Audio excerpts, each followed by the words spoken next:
Sederunt and apologies.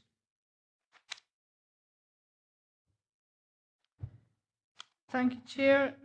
We have no apologies, but as we start the meeting, Councillors Brodie, Crothers and Smith are not present.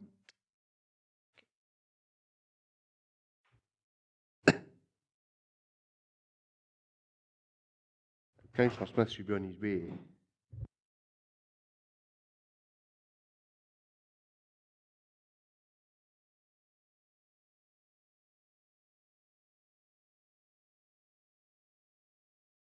Okay.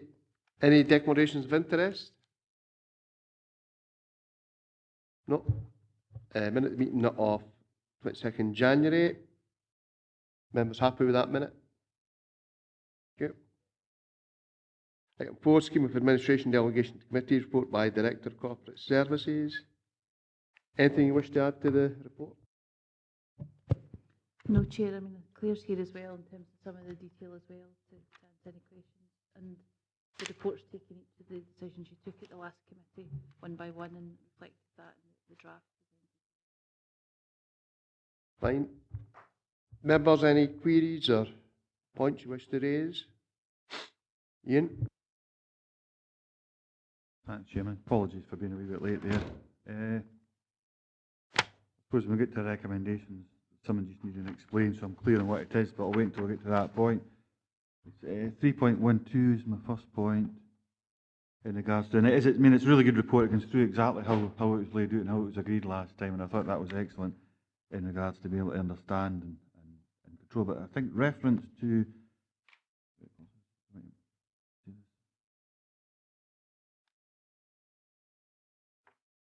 the strategic housing, that's right. Just clarity on that in regards to, I think we got a bit of an explanation last time. We thought that might be going away to the IJB, but I think from what I've read here, that it does go to the IJB, but we'll still, the operational side of it will still remain within the Housing Subcommittee and obviously within the Council itself. So just that was one point.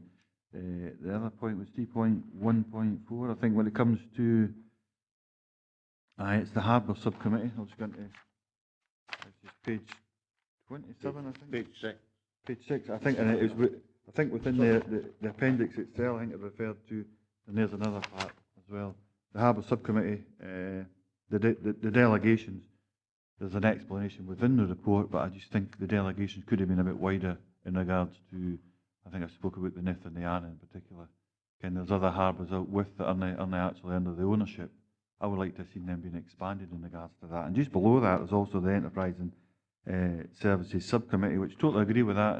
And when I say this, I'll say it again. I said it last time, but I think it should be a wider remit as well. It should procurement, commission and delivering, enterprise and council, and contracts management should also come under that as well.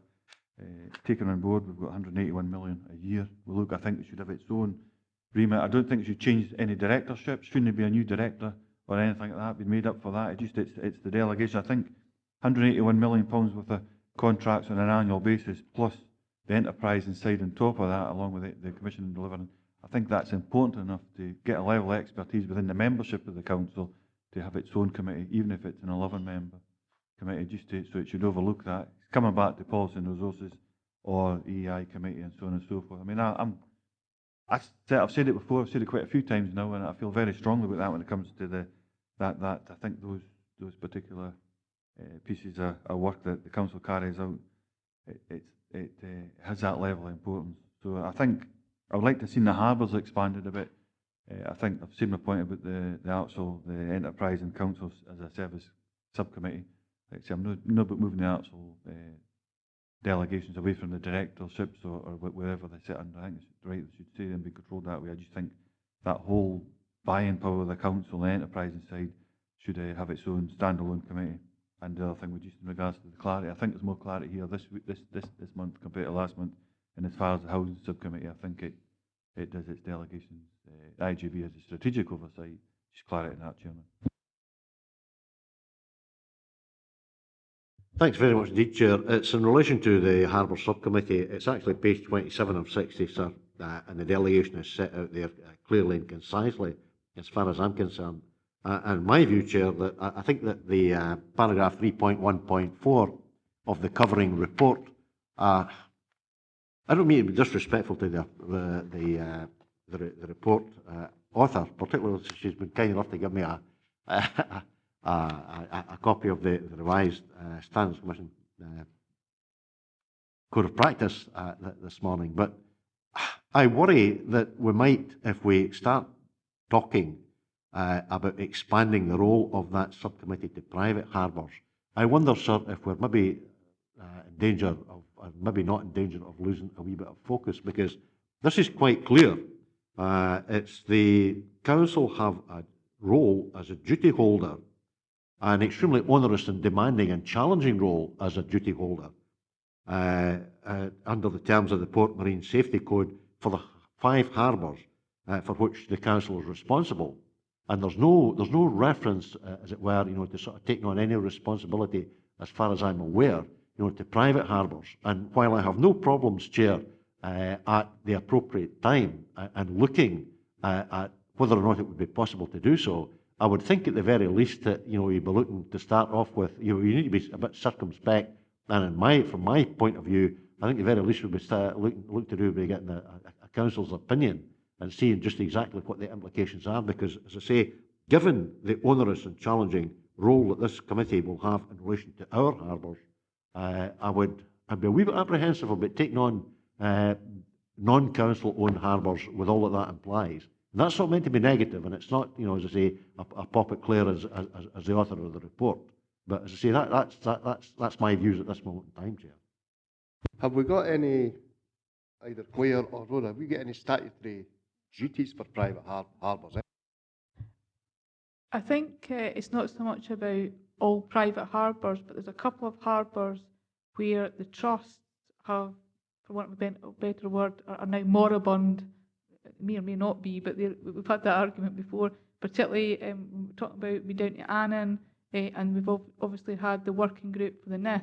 Now, in those cases, the trust should have had councillors on them, and it is written in the statutes that have formed those harbours.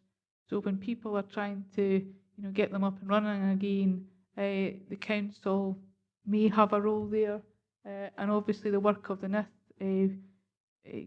what's it called, the Harbour Working Group, has been difficult at some times, and it may have benefited, I think, from being at a committee, but the chair was involved in that, may have another view.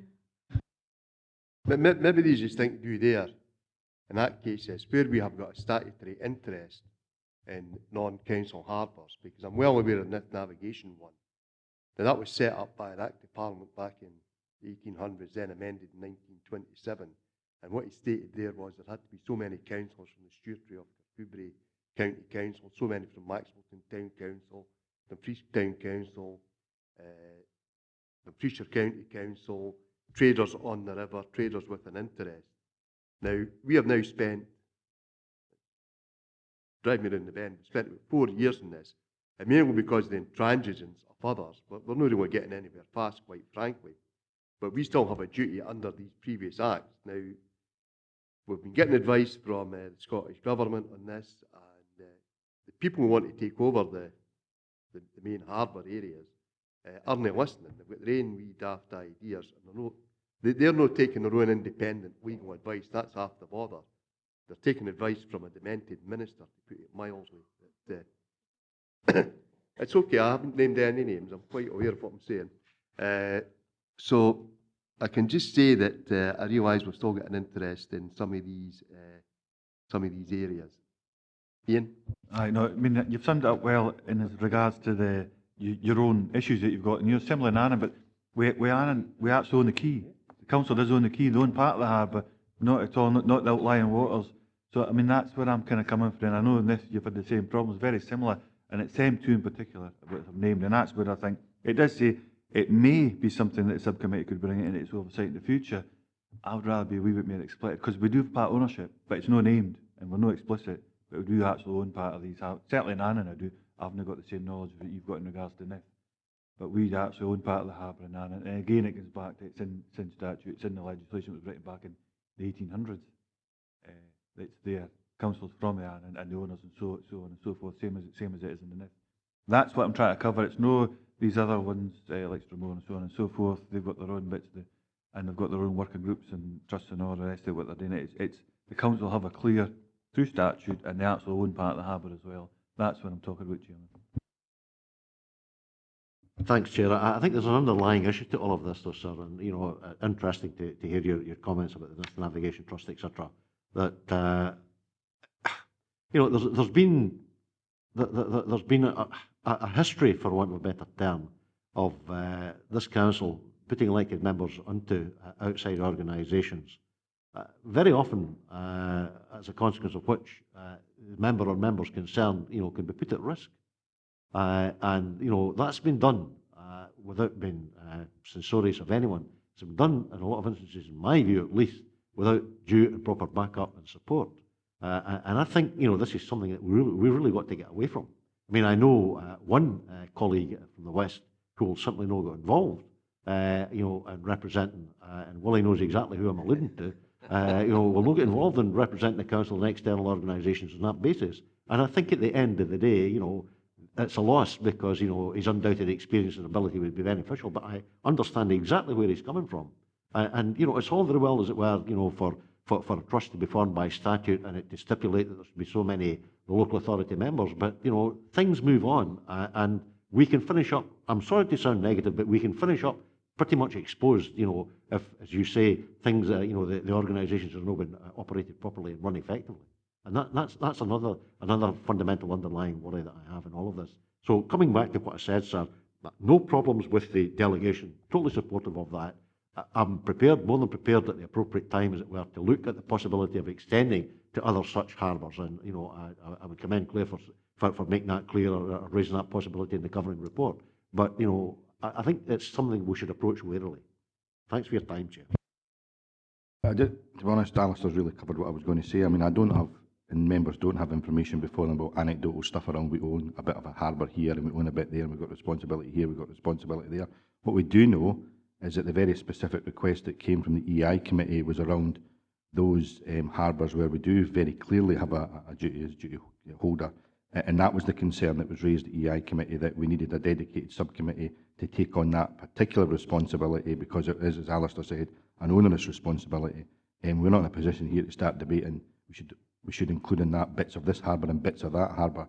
If the committee is set up, and it is agreed to set up through full council, decides they wish a report on that in the future, then so be it. But we should not be making it up as we go along by adding bits here and there. The request from EI committee was very clear, and there was a particular reason for that at the time. Yeah. I mean, I think there's a way to cover it, that we have got a duty for the harbours that are in our ownership. And the way to deal with others is the same way we've dealt with the Navigation Trust one. Because ultimately what will happen is, and the Scottish Government's happy to go along with that, with no elected members serving on it at all. That way you get away from the council having any, because the council has no ownership in some of these things anyway. They have an interest by statute, and if there's an interest by statute, there's a way to discharge that. So I don't think we need to include anything in here. The remit there is quite easy for us to do. Anything to do with other harbours should be handled by the appropriate committee, which would presumably be E&I or policy. Ian? We've got a different view in regards to that, Chairman. I'd like that when we get to the appropriate point that minute, that there is a difference of view within the committee. And it's absolutely clear, and it's founded that council does own part of Annan Harbour. It's no illusion or anything like that. And it is in statute. It's within the legislation. There's no ambiguity about that whatsoever. Yeah, I appreciate that, but if the harbour comes into use, that's when our interest arises. If it's not being used at the moment, we have no interest. And if there's statutory interest there, they have got to be taken account of. But that wouldn't be a matter for the harbour subcommittee, because if there's legal impediments there, that's nothing to do with the harbour subcommittee. Harbour subcommittee is there to run the harbours, basically. Nothing to do with any legal requirements or whatever else. This is our opportunity as asset, unless obviously we're looking at standing orders in the next agenda item, and that's another way in which to bring it to full council, I suppose, or the appropriate service committee. But this is a way, I think this is a committee to actually get a chance to address that, and that's what I'm trying to do. It's not about going in and the council being the harbour authority for, I'm thinking Anne in this particular case, it's about where does it actually go. As it stands, it goes to common good. Very little teeth, very little influence over the council. this committee here has been set up in particular to look at harbours, have that level of expertise, and it's in order to give guidance. I'm not trying to get the council to be part of the harbour authority and Annan. Do you get me the point? We're here today to discuss standing orders, how we run the council, right? Now, we know the duties we have as a council. At the moment, we don't have any duties to Annan Harbour that have been clarified. That's a matter that has to go to the relevant service committee. If it then becomes a function of the harbour subcommittee, well and good. But we can't make that decision today. No, we haven't got enough information. So the North Navigation Trust.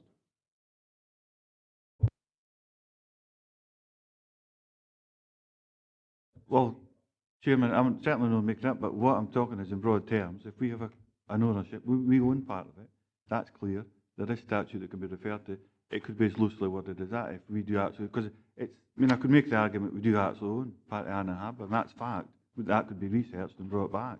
But it's the fact that and it's not included in here, because I could say that it's actually, we've not got the fullest information within the report, because I know for a fact we do own part of Annan Harbour, but it's no in the wider context is what's been referred to within the Port Marine Code. It might have been handy if you'd maybe said to the officers prior to the meeting, we could have got some information along today. And I don't think we're in a position to say include Annan Harbour or any other harbour, quite frankly. Okay, no, thanks for that. I'll take that as guidance, Chairman, and what I'll do is, obviously, again, if we make sure that there's a difference of view within the minute or whatever, and when it comes to full council, I'll make sure that the information is available at that time.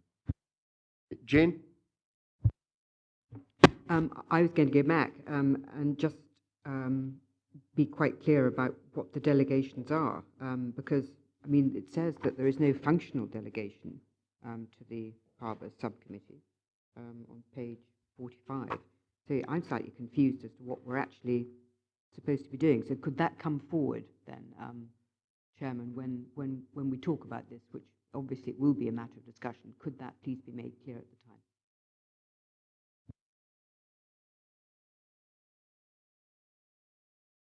The only point I would raise would be under 319. If we read 318 and then 319, if we're looking to see the, forget its official name anyway, the Education Committee, basically, we're going to have a separate social work committee, but you're still going to have another committee called the CPYLL, or whatever it is, which will be dealing with aspects of education and also the leisure and sports side, and one or two parts of community learning development. What I'm not happy about is that in 319, the final sentence, representatives are permitted to stay and participate in all other matters if they so wish, but without voting rights. Now, quite frankly, I don't think that's on. The statute's quite clear about why the religious people are there, and they have got voting rights on matters to do with education. They're mainly there to advise about religious education. We decided to keep the teacher reps there. They have speaking rights. They have no voting rights. We decided to bring parents on board. They have speaking rights, no voting rights. And that's fine if you're talking about the mainstream education. But bearing in mind that that'll probably be the committee that will be oversubscribed by elected members, with more members wanting to go on there than there's places, it's patently unfair that anybody who's not an elected member should in any way be participating in any debate concerning leisure, sport, community learning development. So I believe that area should be taken out. If you're going to have a set out agenda, let's deal with mainstream education that's statutorily there for those people who are co-opted onto the committee to deal with, and then they leave the meeting. They should not be staying there to discuss matters that rightfully the matters of elected members, not only of that committee, but of the entire council. They should not be taking any part in the debate. That's not on as far as I'm concerned. I don't know how other members feel.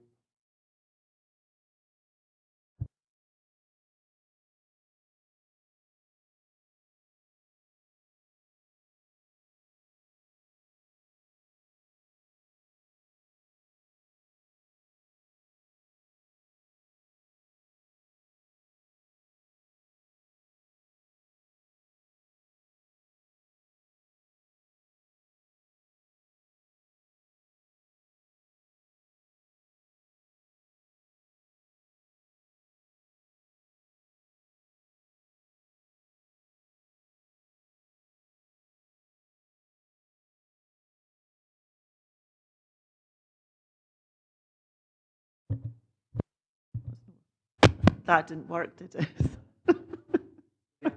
Did you hear me okay? Alistair, do you want to come in? Basically, Chair, just to agree with your comments and your sentiments. Simple as that. Makes a lot of sense.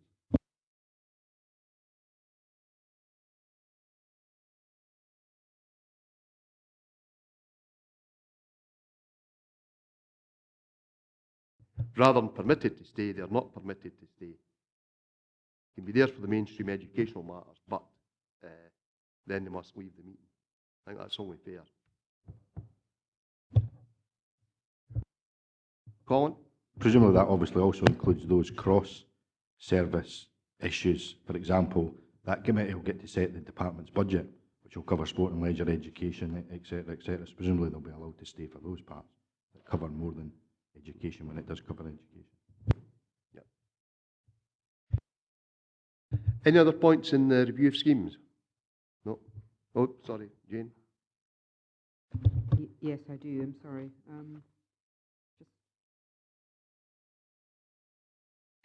I want to go back, if I could, please, and really get myself clear. Ian's raised the issue about procurement, contract management, commissioning, and I'm not absolutely certain. If I was a member of the public and looking at this document, I'm not sure I would know exactly what the division of delegations was between policy and resources, for example, and the enterprising sub.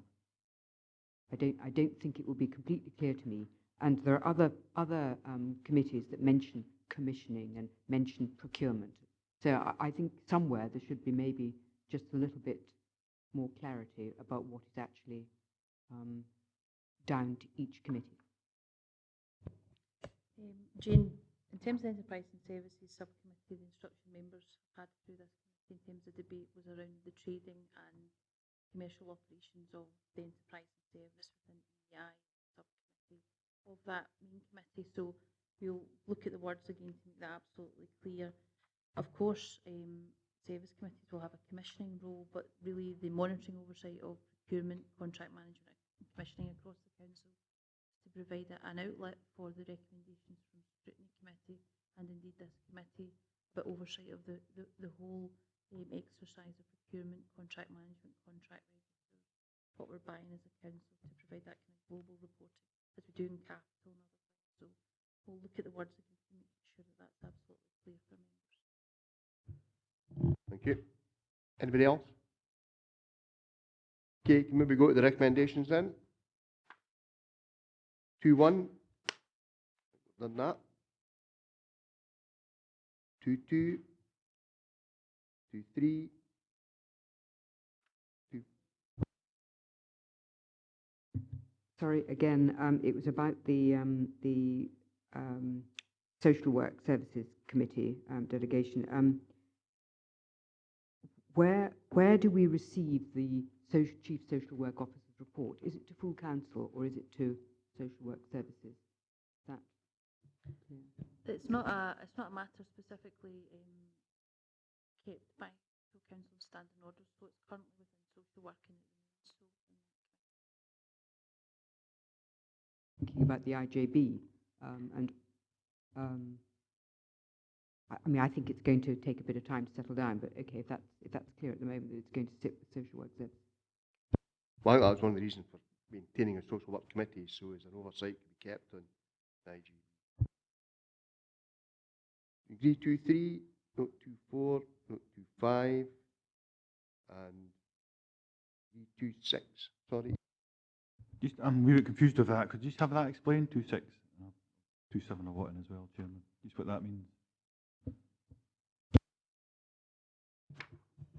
At the moment, the current scheme of delegation has a delegation to Policy and Resources Committee around improvement and transformation, and we have asked members to consider, given that the council took a decision 18 months ago to receive quarterly every meeting reports on the shape of the council, which includes the transformation project, whether that would be better reserved and reflected in the standing orders at the council, which is what you're currently doing anyway. So we just wanted to check that. We've highlighted it in the delegations to policy and resources. It's a matter for members. Thanks, Jim. That's what I thought. I just wanted to make sure I was correct. Happy when I knew what the decision was. Are we actually agreeing to update standing orders to reflect that is the duty of full council? Yeah, yeah.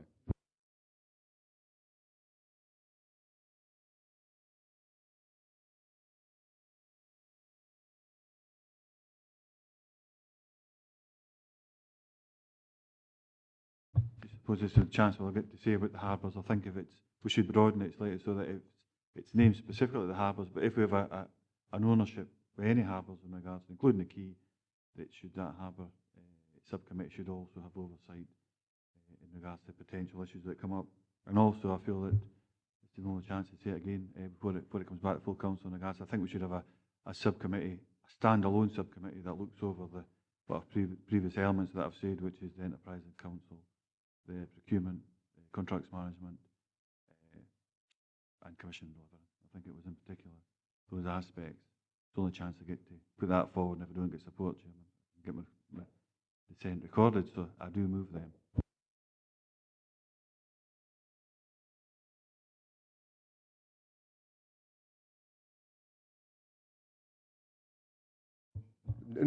Well, a motion, there's been no seconder, so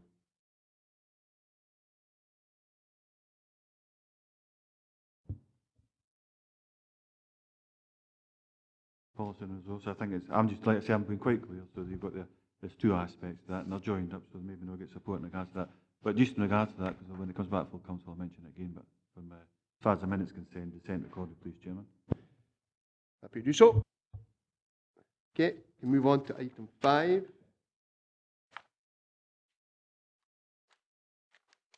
Right. Review of Standing Order 13, withdrawal of delegation. I just say, I think there's an anomaly in here, actually. If we go to paragraph 451, where it says the status quo, my reading in standing orders is that actually 452 is the status quo, rather than 451. It's rather throwing me.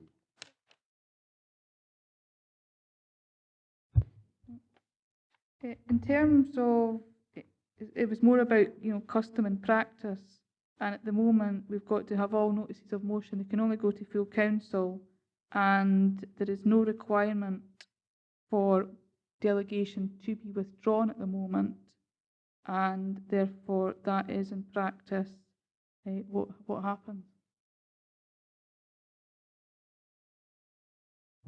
But actually, we do vote on removing delegation. That was we changed the standing order for a motion for a. But there's no sort for of the signatures that go in. There's a vote on removing delegation there, isn't there? Yeah. But if somebody puts in 12 signatures to overturn a decision of a committee, it then goes to full council. We have to have a vote on whether to remove delegation. Do we not? No.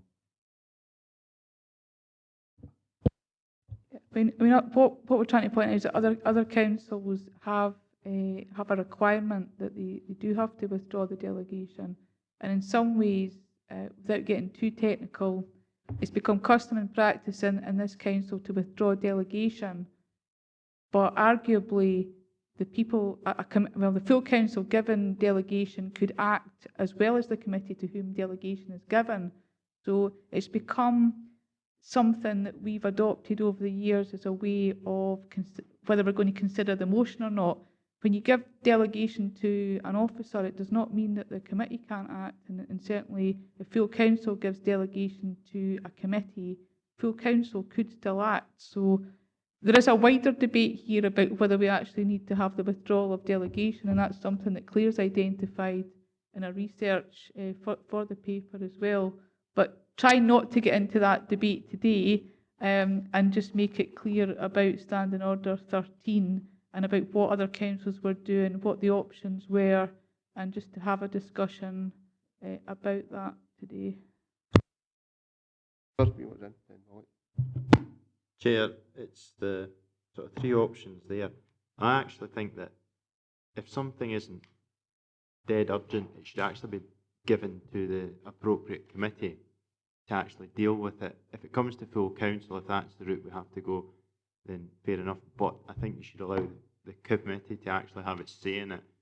I don't know if that's actually covered by any of the sort of options we're given at 4, 5, 1, 2 or 3, because there are certain things that if it came in an EE&I issue and it needs to be decided because it's just been brought up the day or 2 days before, then I would say something like that should be withdrawn from delegation if you need to get an answer in. Whereas if it's something that could be left to the next EE&I, then we should allow it to go to the next EE&I committee. So I think some of the motions that are put forward, you know, they may be lost at full council because with delegation isn't withdrawn, but they could be moved to a committee where it's more appropriate, and the members around that table may have better knowledge of all the facts, whereas at full council you have a majority there that don't have the same or possibly the same level of knowledge of what's happened. Yeah, just on your point, Chair, and I think not all motions require removal of delegated powers. So all motions do go to full council. They don't go to a subcommittee. That is the status quo. It's when they go to full council for consideration, it is then considered whether it needs removal of delegated power, that being the business of a committee of the council, and that's clear.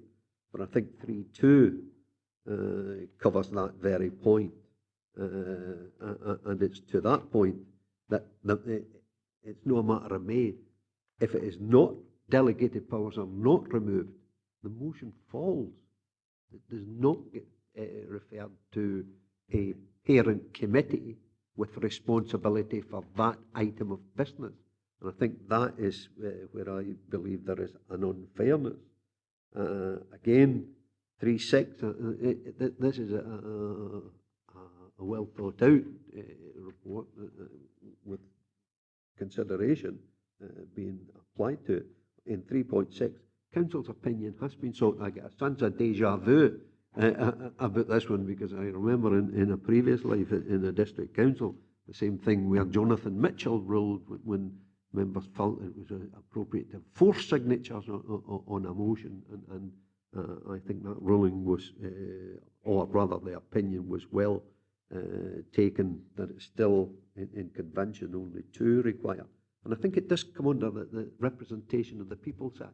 And if we're going to be fair, then I think we should allow the motion, perhaps in the way that Ivor has just outlined, that, you know, if it's not an urgent business and the full council don't want to consider it, then it should be referred to the parent committee for consideration as a motion, rather than as is laid out in 4.3, that any member can ask for a report. It is then for the author of that report, the proper officer, to bring that report, and if the proper officer does not deem it appropriate, then it's for the full council to determine whether a report will be made back to full council. So I think in terms of the procedure and change of procedure, I think, to be fair, as it is laid out in Standing Order 10, to be fair, as is referred to here, being open and transparent, fair to all members under convention and representation of the People's Act, I think it's right and proper that if the full council do not wish to consider the motion on the day, so be it that it's complied with standing orders by being timious, then it should then not just fall, but be referred to the appropriate, the parent committee. I think that would be fair and proper, Chair. And I think 4.2 covers that. That's how other councils operate. Then Colin. Thanks very much indeed, Chair. Paragraph 3.4, sir, the first bullet point, committees as well as full council could receive notices of motion. And the key words, as far as I'm concerned, provided they were competent and relevant. I go back to the point that Ivor made earlier.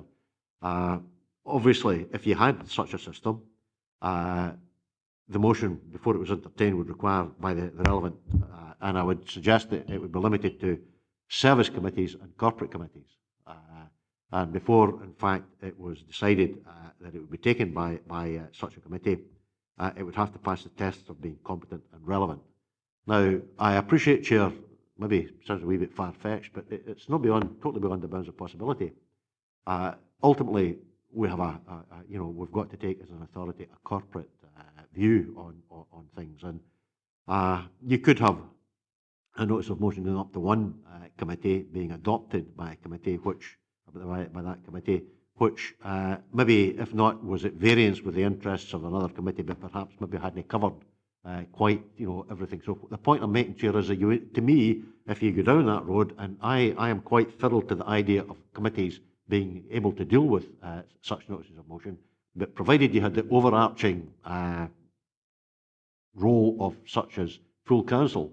In other words, if a committee had a notice of motion submitted to it, it was competent, it was relevant, and the committee agreed to adopt the terms of that, there would be a reference thereupon submitted from the committee to full council to be adopted by full council, and the full council would have the role, Chair, of looking at it in a wider context and from a wider perspective. But as I say, the thing I like about what Ivor has already said is that you've got people on the committee who, with the greatest respect, would tend to have a greater degree of knowledge and detail, as it were, than the wider cohort of elected members. So to that extent, I mean, I would not be averse, to us adopting such a system. I might as well, as I say, throw it into the mix at this moment in time. Well, I think that there's several points. I mean, I think that first of all, motions to full council should be absolutely the exception, because the reality is we do run a delegated committee structure, so committees have the role in order to make decisions on their remits. And I think sometimes the practice in the past has been people putting up motions, maybe because they're not on that committee, just to try and get something debated at full council, and that, I think, undermines the fact that we do have delegation to individual committees. The Labour Group's position, Labour Administration position, is very clear that we always vote to remove delegation. We don't agree with that change that was made at the time. The concern I've got about simply a motion automatically going to a committee is the fact that full council, by not choosing to remove delegation or making a decision on that particular motion, there would be nothing to stop full council voting to remove delegation and then making a decision to refer the matter to a service committee.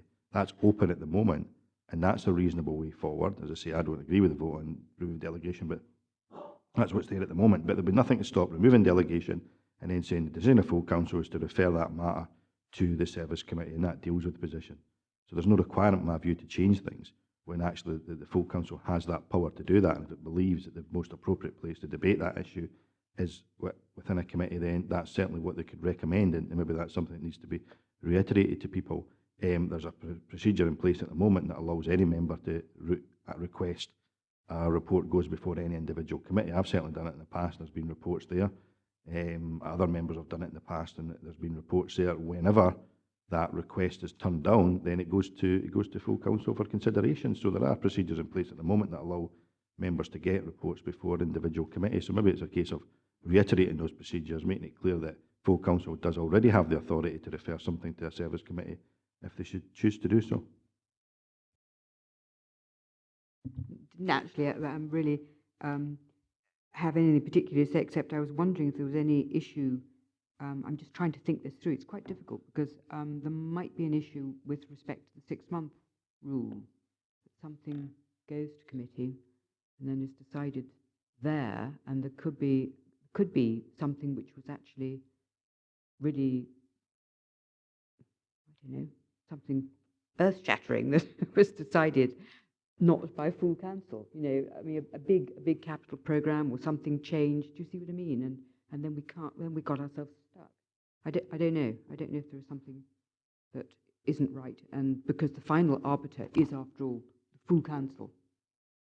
So I'm just putting that in as something to be thought about. Chair, going on Colin's sort of logic there, would it be possible then to actually move non-withdrawal, but that the motion is actually sent to the parent committee? So, so that rather than having to go to a vote, then hear the motion, then decide that you're going to put it to the committee, could you just don't withdraw at committee, at full council, but with the caveat that it goes to the relevant parent committee?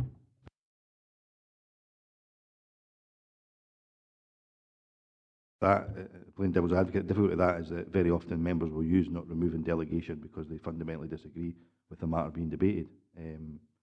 Therefore, if you were to say we're opposed to removing delegation, we don't believe the motion is competent and relevant, we're not removing delegation, but we're going to send it to the service committee. There's a wee bit of a contradiction there, I think. I think the simplest way is that the full council can remove delegation and they can recommend quite explicitly that they want to send it to a service committee. I just come back to the point that was made earlier. I'm not just sure is it explicit within our we've not got standing orders here with us. I didn't research before it came in, because I thought the removal of delegation had to be agreed at full council. It sounds like it maybe doesn't. Is that what was said earlier? Did I mishear that? Because I know it's a thing we always do. If I know it's someone's going to decide whether to remove delegation or not. Is that explicit within our standing orders or not?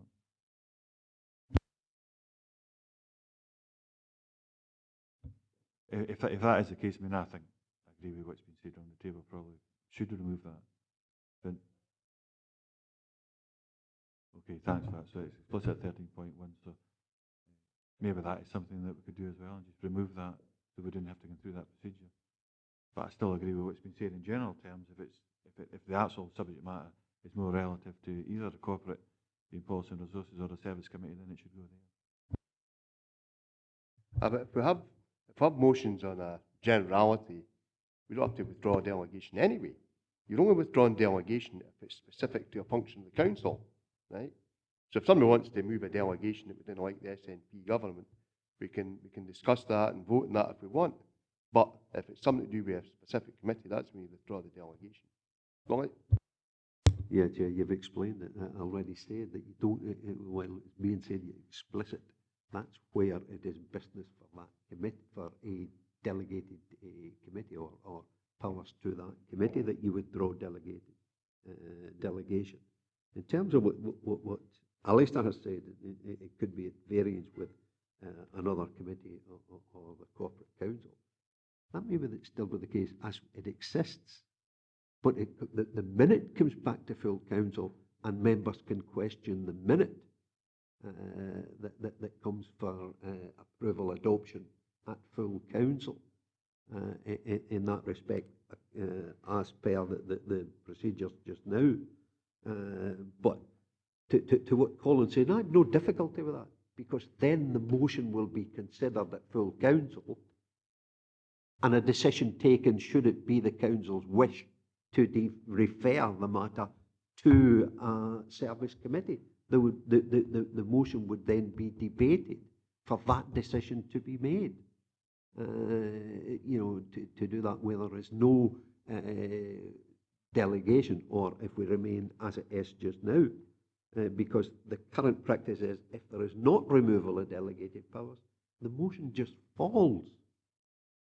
But in Colin's logic, as I was saying, that then the motion would be discussed and then decided in terms of referring it back, or a straight referral back. But it would need to be discussed to allow that to happen. So, I do think in the interest of fairness, as is laid out in 4.1 and 10, then we should allow for the two members to come forward with a motion. And if it is not, if there's no delegation there, if there's no removal of delegation, and it automatically goes to a service committee, fine. It at least gets debated and a decision made on it. I think that's what I'm hoping that we will do, and not just let it fall and it goes nowhere. It's out there in the ether. It can be, as Colin rightly, and I've already alluded to that, a member under standing orders one member can ask for a report. I think there's two difficulties there. If you maintain the removal of delegation, That is your first vote, whether to remove delegation or not. Now, if the decision is to remove delegation, that's fine, you discuss the matter there and then, and make a decision. If, at the moment, if you do not remove delegation, the matter falls, right?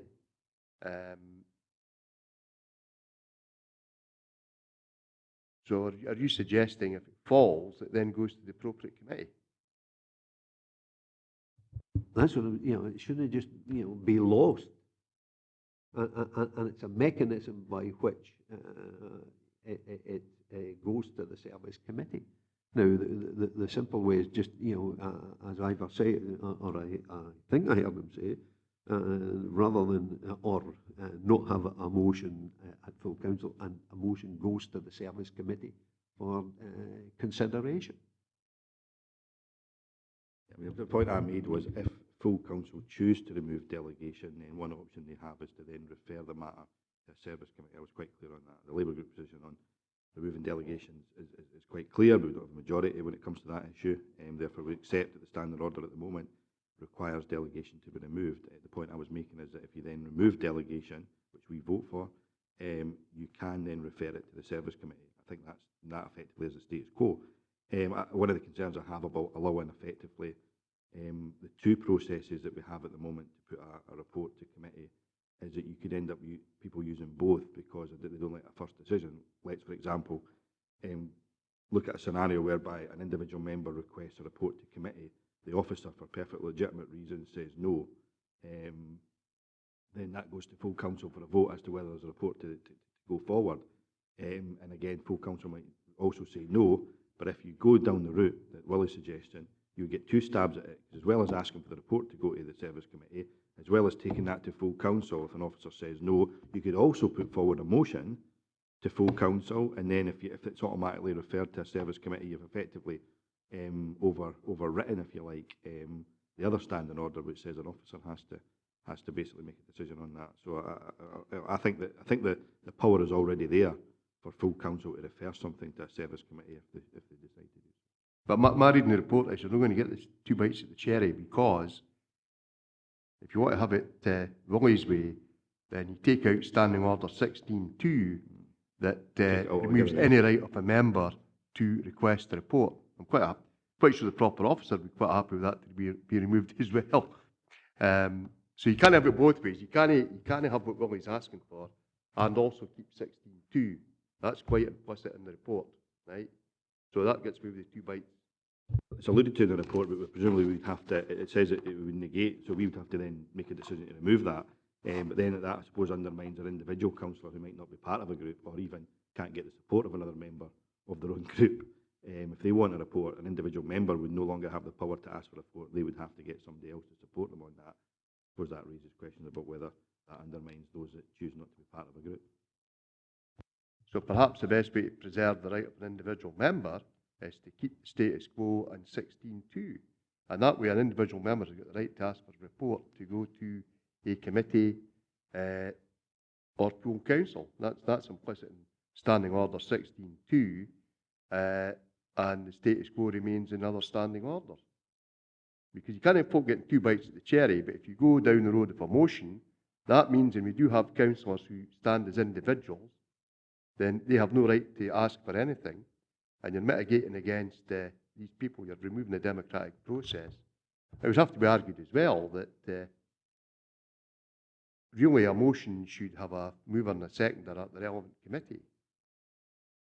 So, suppose two councillors want somebody to go to a committee that they're not on. Okay, they can have the right to speak, but again, we're getting back to this having two shots at the thing and tying up a lot of officer time. Ian? Just because you're talking about a particular subject, but 4.3, it says halfway down that paragraph that it could lead to the perception that an officer is preventing a particular member from having an issue discussed at the committee. Because we may well ask as an individual under Standing Order 16.2, but if the director, officer, whoever it is, who's making that decision decides, no, I actually don't want that on, that's their right. So I suppose there's a bit of a conflict there. I just thought I'd make the committee aware of that, Chairman. Chair, but my understanding, if the officer decides that it's inappropriate, that report has to come to full council, where the full council members will decide it. That's correct. Don't exercise that very often, as you'll know, but certainly that's a position that's available, and it would come for full council decision.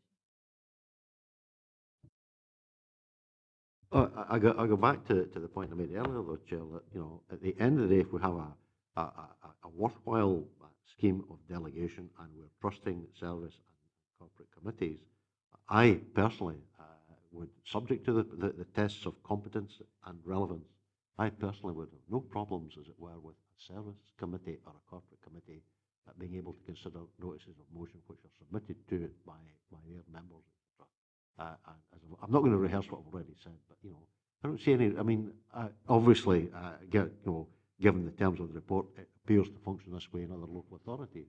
And as I say, I personally feel that, you know, that would allow a more organic type of development of an issue, rather than sort of putting it, you know, to full council first, the first instance, and, you know, sort of where you have, well, all 47 members, you know, sort of taking the decision, and it might at the end of the day not necessarily finish up before the service committee, and it may be an issue which you know, members of the service committee feel particularly exercised about, or feel in fact that it's a valid and proper consideration for the service committee to have before it. That and as I say, I don't see any bear traps or any pitfalls, particularly in that. I would have to disagree with you on the issue of area committees. They have no locus in the. I didn't say area committees, I said service and corporate committees, Chair. No, I'm not including area committees in this. I mean, I think we're covered at the moment. With 16.2, that allows the right of the individual, and if someone goes to full council, it can go to the relevant committee. I think we're well covered with the status quo. You know. Yeah, I'm happy to support what Alistair just said, you know, and it just allows the service committee to debate a motion coming from two members. And that still allows, you know, keeping 16.2 if a member wishes. It's no matter getting two bites of the cherry. You can almost say,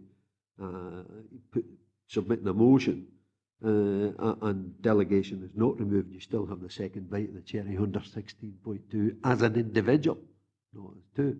So in that respect, you know, to preserve that right of an individual, I think yes, it would be proper to keep 16.2, but to allow service committees to consider motions, you know, to submit and consider motions, provided it, as Alistair says, it meets the test of competence and relevance.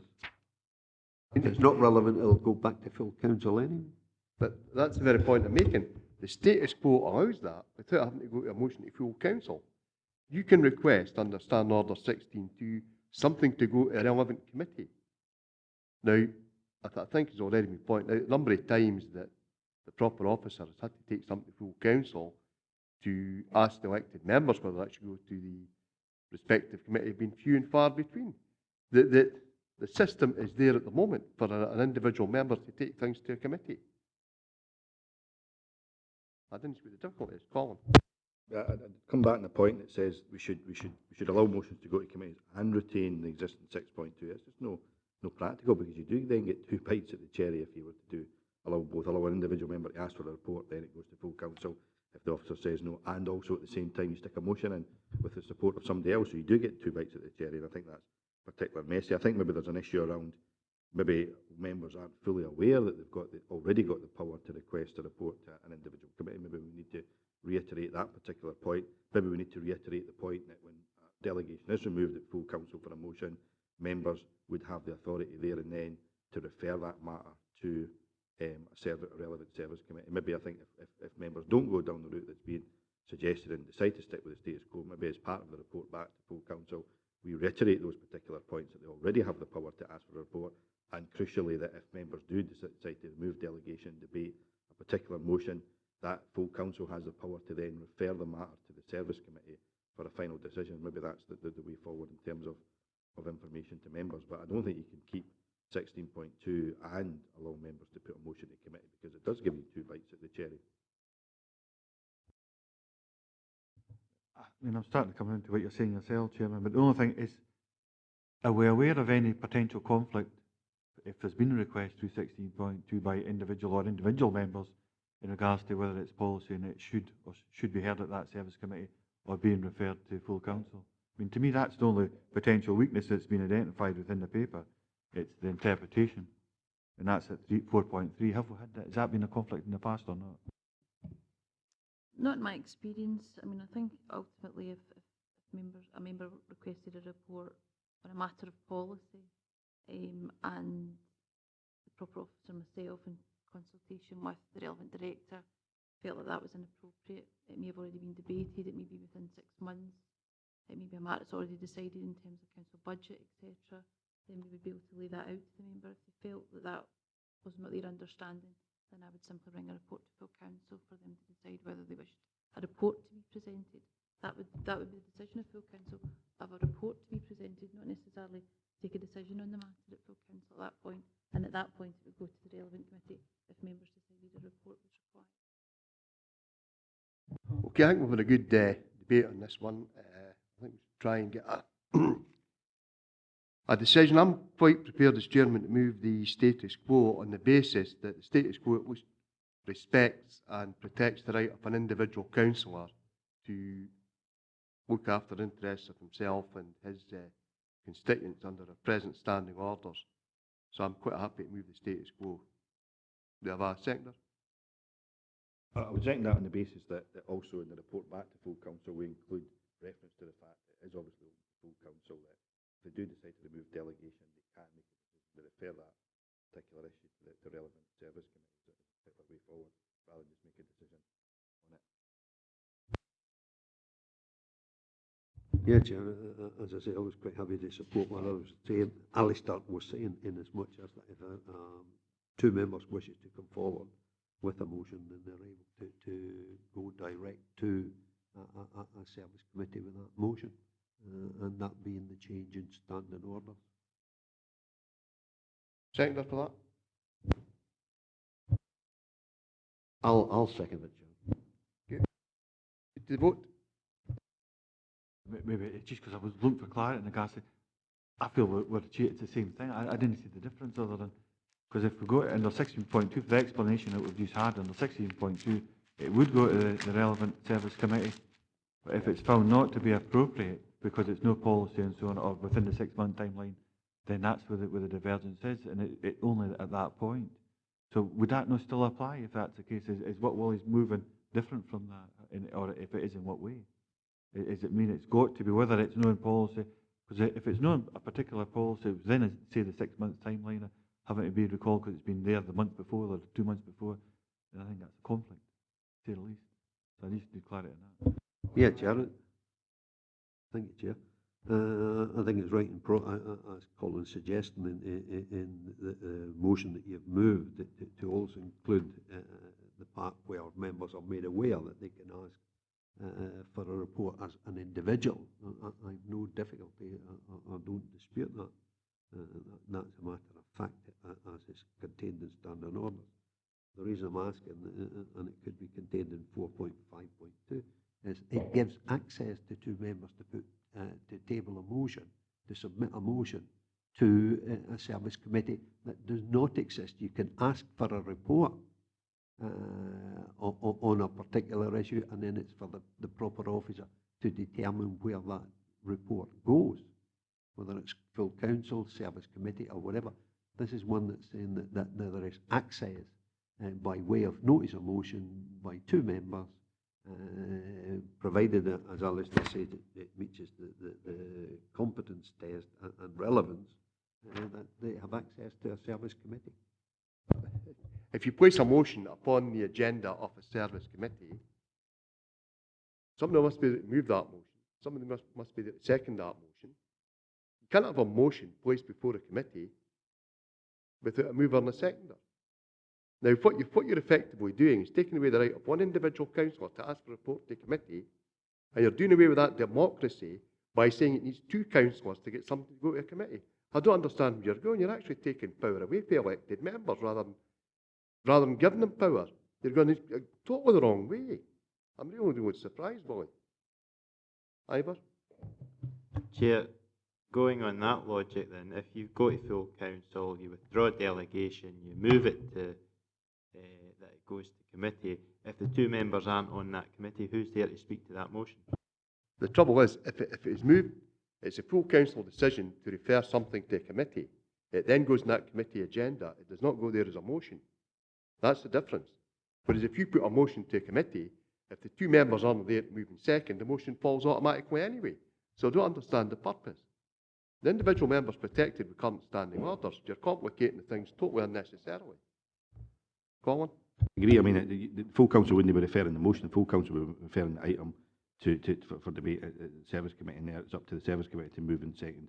Whatever proposals they decide to do so, that's certainly an option. It's open. And coming back to the point that was raised about the 6-month rule, I mean, then it starts to getting really complicated, because the reality is at the moment the 6-month rule allows the leader effectively at full council to basically determine that there are exceptional circumstances whereby the 6-month rule doesn't apply, that there's been new information, there's been changes in circumstances.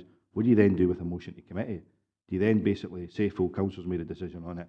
Does that chair of the committee have the right to basically overrule the 6-month rule when a motion comes to their committee because there are exceptional circumstances or different information? It starts to get awfully complicated. That's why, at least if it goes to full council, the leader has the authority to basically say there is new information on the table, there is a change in circumstances, therefore the 6-month rule doesn't apply. But you couldn't really do that at service committee. And if you do decide, come back to the point again, to allow 2 bites at the cherry, a motion and retaining Standing Order 6.2, then people will just simply use it to overrule a decision they didn't like of an officer and potentially full council, by basically saying I'm going to put a motion forward and I'm going to request a report to committee and see if I can get a way forward out of the both of them, you know. Okay, I think we've debated this long enough. I think we should maybe proceed to the vote. Rona? I'll withdraw my second.